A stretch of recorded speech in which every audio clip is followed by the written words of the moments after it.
साम्प्रतं राजोवाच भोजनं क्रियते साधुर्तुल्ते कृतं च स्वजनैः साकं पुत्रादि प्राप्स्यते मया पृथ्वीवाच ततो नत्वा राजानङ्मकं वच साङ्गं कथय मे राजन् भगवत्मेतत्रोम्यहं ममापि सन्ततिर्नास्ति सत्यमेतत् ब्रवीम्यहं ततो विधान्तो राजा कथयामास्तत्प्रतं राज्ञो मुखात् प्रथमं श्रुत्वा परं हर्षमवाप्तं ततो निवर्त्य वाणिज्यात् सान्नतो गृहमागतं भार्याय कथितं सर्वं कृतं च सन्तेते विपदं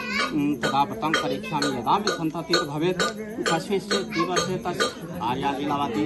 गर्भे युतानन्द चिता भव धर्मपरायणा गर्भे ततो जाता बालिका ख्याति निर्मला दिने दिने वर्धमाना शुक्लपक्षे यथा शशि ततो वनि सुताया जातकर्मकं चरण नाम्ना कलावती चेति तन्नामकरण कृतं ततो लीलावती परा स्वामिनं मधुरं वचः न करोति किमर्थं वा पुरायस्य प्रतिशुतं विवाह समये यस्याः करिष्यामि व्रतं प्रिये इति भार्यां समाश्वास्य जगाम नगरं प्रति तथा कलावती कन्यां बाधितां पितृवेशमणि दृष्टां कन्यां तथा साधुर्नगरे बन्धुवेशा मन्त्रयित्वा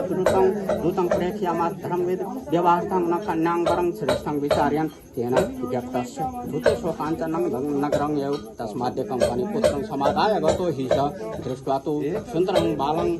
वनिपुत्रं गुणान्वितः ज्ञाति बन्धुर्भिः सार्धं परिशिष्यन् चेत् साधुपुत्राय कन्यां हृदय विधान्त ततो भाग्यवशात् विस्मृतं व्रतं उत्तमं विवाह समये यस्यास्तेन रुष्टोद्वद्विदोकालेन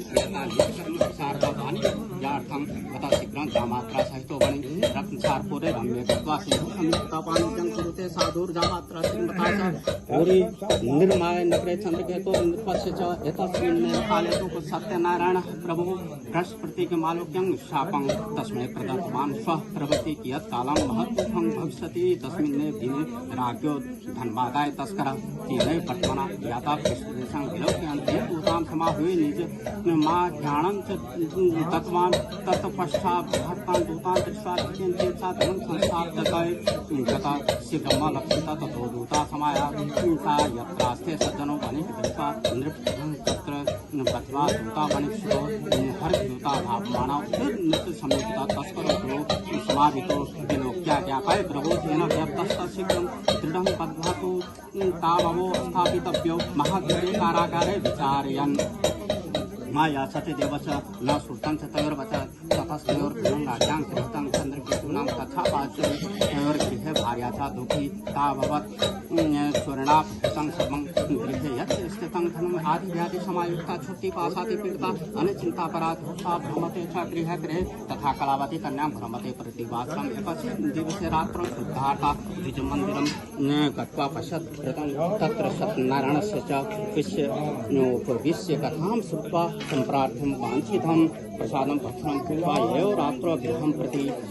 ततो लीलावती कन्यां धर्षयामास तां गृहं पुत्री रात्रौ पिता पुत्रकीते मौनकी वर्तते विद्यालये प्रथम माता दृश्यं वाञ्छितसिद्धिं तत्कृत्वा कन्याकवाक्यं प्रथम कथं समुद्धता सद्भुता भार्या सत्यनारायणस्य च हि पुरुषे साध्वे बन्धुभिः स्वजनैः सह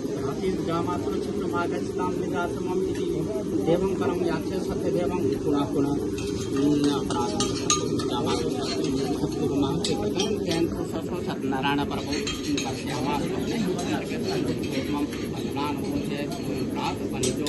शतं देयं धनं च तत्सपं विधियुक्तं संशय नो चेत्वा नाखीत्यामि सराज धनपुत्रकं एवं भाष्य राजानं ध्यानगम्यो भवत् प्रभु तथा प्रभात समये राजा च स्वजन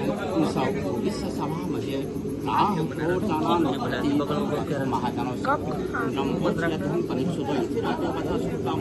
महाजनों समानीय प्रचुष्ट